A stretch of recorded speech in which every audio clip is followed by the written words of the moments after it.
శ్రీ సత్యసాయి జిల్లా పెనుకొండ పట్టణంలోని market yard నందు అన్ని పాఠశాలలు కాలేజీలలో చదువుతున్న విద్యార్థులకు మాదక ద్రవ్యాలపై అవగాహన కార్యక్రమాన్ని నిర్వహించారు. ఈ సందర్భంగా బీసీ సంక్షేమ శాఖ మంత్రి వర్యులు శ్రీమతి సవితమ్మ మాట్లాడుతూ విద్యార్థులతో మాదక ద్రవ్యాలు వాడకం వల్ల జీవితాలు పాడవుతాయని, కావున మాదక ద్రవ్యాలకు మత్తు పదార్థాలకు దూరంగా ఉండాలని, వాటిని వినియోగించే వారిని గుర్తించి వెంటనే టోల్ ఫ్రీ నంబర్ ద్వారా ఫిర్యాదు చేయాలని ఆమె తెలియజేశారు.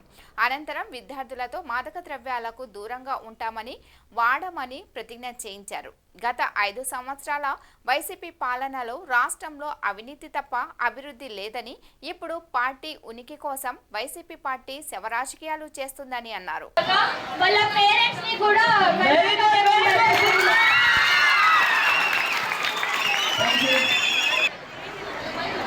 ఇప్పుడు మనకు పెట్టిన ప్రోగ్రామ్ కేవలం డ్రగ్స్తోనే మాత్రం, కానీ మనకు తెలియని ఇంకొక విషయం, 9th 10th వాళ్ళే సిగరెట్స్ కూడా కాలుస్తున్నారు. అది కూడా మనం కాన్సన్ట్రేట్ చేయాలి. ఓన్లీ డ్రగ్స్ మాత్రమే కాదు, సిగరెట్స్ మందు కూడా వాడుతున్నారు. దాన్ని కూడా అరికట్టాలని ఈరోజు పెనుగొండ నియోజకవర్గంలో సుమారుగా 2000 మంది విద్యార్థులతో గంజాయి వాడడం వల్ల ఏ విధమైన పరిణామాలు వస్తాయి, ఏ విధంగా నష్టమైపోతుంది, జీవితాలతో ఎలాగైతే వాళ్ళు నష్టపోతారనేది పిల్లలకు అవేర్నెస్ ప్రోగ్రామ్ పెట్టాలనే ఉద్దేశంతో ఈరోజు డిగ్రీ విద్యార్థుల దగ్గర నుంచి 6th క్లాస్ వరకు అవేర్నెస్ ప్రోగ్రామ్ పెట్టాం. ఎందుకంటే గత 5 సంవత్సరాలుగా భారతదేశంలో ఎక్కడే లేని గంజాయి మన ఆంధ్రప్రదేశ్కి దిగుమతవుతోంది. కొన్ని చోట్లయితే గంజాయి తోటలు కూడా పెంచి ఈరోజు భావితరాల భవిష్యత్తు మీద, ఆంధ్రప్రదేశ్ యువత మీద కూడా ఈరోజు దాని ప్రభావం చాలా పడుతుంది. ఎక్కడ చూసినా, ఏ ప్రాంతం చూసినా గంజాయికి అలవాటు పడుతున్నారు మా పిల్లలు అనేది తల్లిదండ్రుల్లో కూడా చాలా భయాందోళనలతో కనిపిస్తున్నారు. కొన్ని చోట్ల వచ్చి అమ్మ తల్లి మాకు ఏమీ డెవలప్మెంట్ చేయకపోయినా పర్వాలేదు, ఆ గంజాయి నిర్మూలన చేయండి, మా పిల్లలు ఆడపిల్లలు బయటికి పోవాలన్న ఇబ్బంది పడుతున్నారు. యువత ఒక పక్క గంజాయికి అలవాటు పడుతున్నారని తల్లిదండ్రులు బాధపడుతున్నారు. మేము గత ఎన్డీఏ ప్రభుత్వం గత 45 రోజుల నుంచి ఎక్కడ చూసినా గంజాయిని కనిపించడంతో పార్టీ ఒకే కంఠంతో ఒకే నిర్ణయం తీసుకుంది. ఆంధ్రప్రదేశ్లో గంజాయి నిర్మూలనే ఒక ధ్యేయంగా ఒక పక్క హోమ్ మినిస్టర్ గారు, ముఖ్యమంత్రి గారు, పవన్ కళ్యాణ్ గారు ఒక గట్టి నిర్ణయం తీసుకొని ఏరులతో పాటు ఈ గంజాయి నిర్మూలన చేయడమే ఆంధ్రప్రదేశ్ గవర్నమెంట్ బాధ్యతగా కూడా మేము తెలియజేస్తాం. ఎందువల్ల ఈ గత 5 సంవత్సరాల్లో వ్యాపారమే ధ్యేయంగా పెట్టుకున్నదే తప్ప రాష్ట్ర భవిష్యత్తు, భావితరాల భవిష్యత్తు ఆలోచించకుండా అన్ని రంగాల్ని భూస్థాపితం చేయడంతో పాటు గంజాయి పెంచి పోషించిన ప్రభుత్వం ఏదంటే వైసీపీ ప్రభుత్వం అని కూడా తెలియజేస్తున్నాం. అందుకు ఈ పిల్లలకు అవేర్నెస్ చేయడం వల్ల వాళ్ళ చుట్టుపక్కల ప్రాంతాల్లో ఎలా ఉన్నా అక్కడ ఏదైనా అలాంటి సూచనలు కానీ అలాంటి స్మెల్ కానీ వస్తే టోల్ ఫ్రీ నెంబర్ ఇచ్చాం. అదేవిధంగా వాళ్ళకి అవేర్నెస్ ప్రోగ్రామ్ ఒక పక్క డాక్టర్స్తోనూ, ఒక పక్క లాయర్స్తోనూ మరియు అదేవిధంగా పోలీస్ డిపార్ట్మెంట్తో అవగాహన సదస్సులు ఏర్పాటు చేశాం.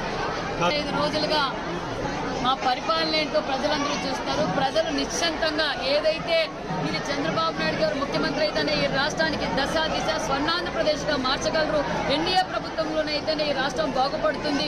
ఒక పక్క భద్రతగా ప్రజలందరూ చాలా ఆనందంగా ఉన్నారు. మీరు గత 5 సంవత్సరాలుగా చూసాం, 33,489 మిస్సింగ్ కేసులైనాయి. ఏదన్నా ఎక్కడన్నా ట్రేస్ అవుట్ చేశారా? నిన్నటి రోజు గవర్నమెంట్ హాస్పిటల్ ఒక చిన్న బాలిక మిస్ అవుతే ఇమ్మీడియట్ గా ఆ పూటకే 2 గంటల్లోనే ఆ స్టేట్ హౌస్ చేసి మేము ఆ తల్లికి ఆ బిడ్డని హ్యాండ్ ఓవర్ చేశామంటే అది ఎన్డీఏ ప్రభుత్వాన్ని కూడా తెలియజేస్తున్నాం. అదేవిధంగా ఎక్కడ చూసినా అవినీతి కనిపిస్తుంది తప్ప మనం 45 రోజులుగా రాష్ట్ర పరిపాలన మేము చూస్తున్నాం.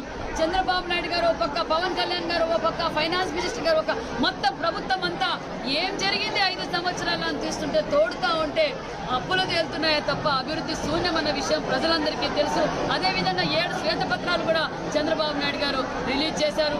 ఎక్కడ చూసినా దోపిడీ తప్ప అభివృద్ధి లేదు. ఆంధ్రప్రదేశ్ ప్రజలు ప్రశాంతంగా ఉన్నారు. అభివృద్ధి ధ్యేయంగా వాళ్ళ భద్రత కాపాడడం చంద్రబాబు నాయుడు గారు ఉన్నారన్న నమ్మకంతో ప్రజలంతా హ్యాపీగా ఉన్నారు. అదేవిధంగా మరి రాజకీయాల కోసం శవ రాజకీయాలు కూడా వైసీపీ పార్టీ చేస్తూ ఉంది. మరి ఏమైంది 5 సంవత్సరాల నుంచి కూడా మేము ప్రశ్నిస్తున్నాం. 5 సంవత్సరాలుగా ఎన్ని హత్యలు జరిగాయి, ఎన్ని మానభంగాలు జరిగాయి, వేళ్లలో జరిగాయి. మరి ఒక్క కేసు కూడా వాళ్ళు పరిష్కారం చేయలేదు. మరి 36 మంది హత్య చేశారు, హత్య రాజకీయాలు అంటున్నారు తెలుగుదేశం ఎన్డీఏ ప్రభుత్వం రాగానే. మరి 36 మంది ఎఫ్ఐఆర్ కాపీలు తీసుకొని వస్తే మేము చర్చించడానికి సిద్ధం.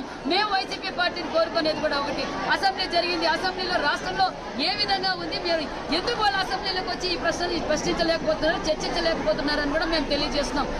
కేవలం శవ రాజకీయాలు చేస్తూ వైసీపీ పార్టీ ఉనికి కోసం ఈ రాజకీయాలు చేస్తాందే తప్ప ప్రజలు ప్రశాంతంగా ఉన్నారు.